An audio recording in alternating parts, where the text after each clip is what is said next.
got skipped over. So we've learned a lot since then.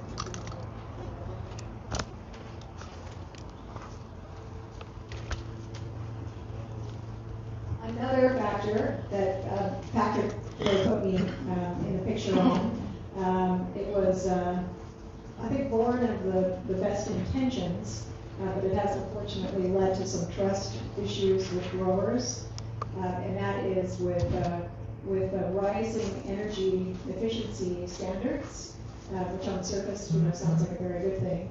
Increasingly, you have fixtures that are designed more for rebates than for plants, and so don't get me wrong. It's really exciting to see those leaps in efficacy.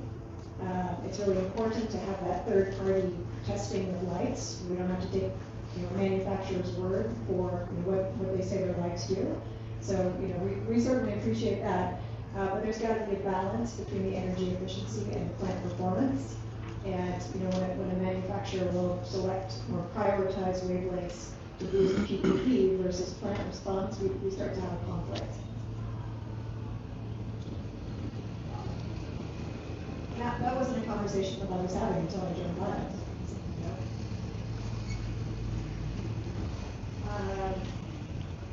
Are people here still growing with HPS? Show of hands? Yeah. Okay.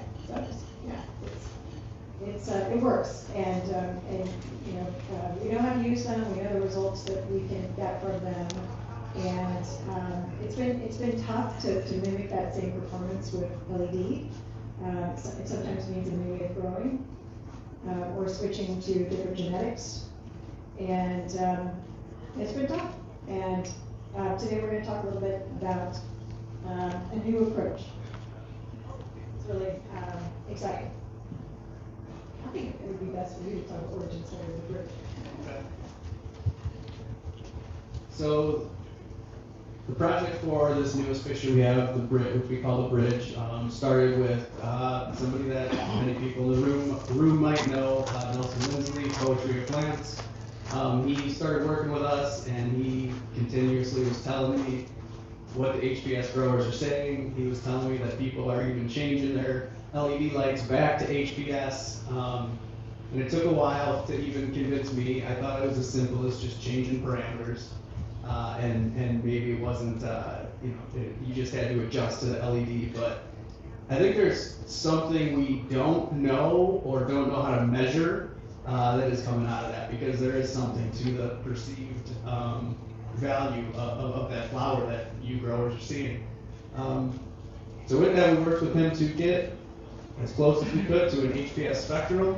Instead of having the major peaks in the blue and red, just narrow bands on the sides, the peak is right in the middle there, so there's a whole lot more yellows, oranges, and reds. There's a little bit of far red in there too.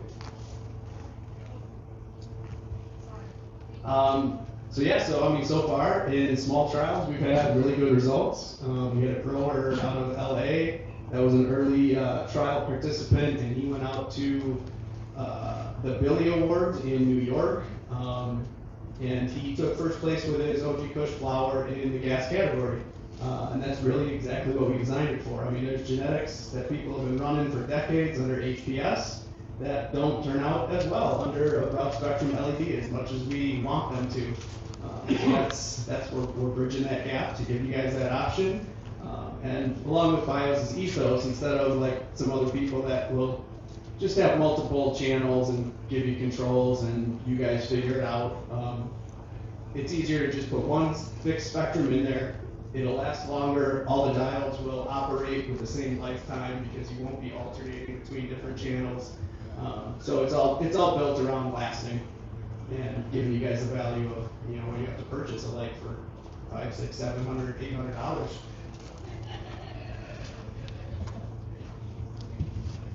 And I did want to mention that while I was talking about the importance of balancing crop performance with the energy efficiency, this light does qualify for the rebates all over North America. So don't want to get that wrong. So as Patrick was saying, the growers, both in trials and now in field application, are experiencing good results. It's been exciting. We are seeing that growers are happy with bag appeal. 1, 2, 3. We're at a cannabis reviewing thing where we're at the amazing show where we're going to be showing these amazing people where they're talking about cannabis products. The really key point is that with a light like this one, you can reduce the risk of new technology, and Patrick was alluding that as well. So you're dealing with a more familiar spectrum, intensity is quite high, and the transition is not going to be as difficult. So that's certainly true for someone growing with HPS right now, but I think also if you've been a little bit disappointed with LED lighting, some of the earlier stuff, or the lights themselves are just aging, it makes for a nice retrofit candidate. Thank you to Collective Elevations for letting us come out to this amazing event. About sustainability and efficiency, which is cool, but not at the expense of plant performance. Totally get that loud and clear, and we just have to remember who we're designing lights for. We're designing lights for growers, not for rebates.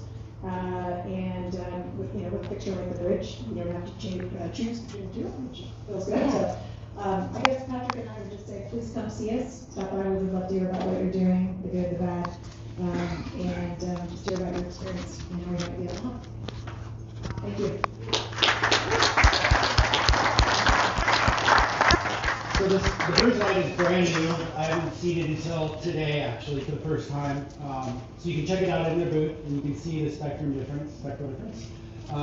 So yeah, I can see using this in your. Alright, we are going to be ending this episode right here.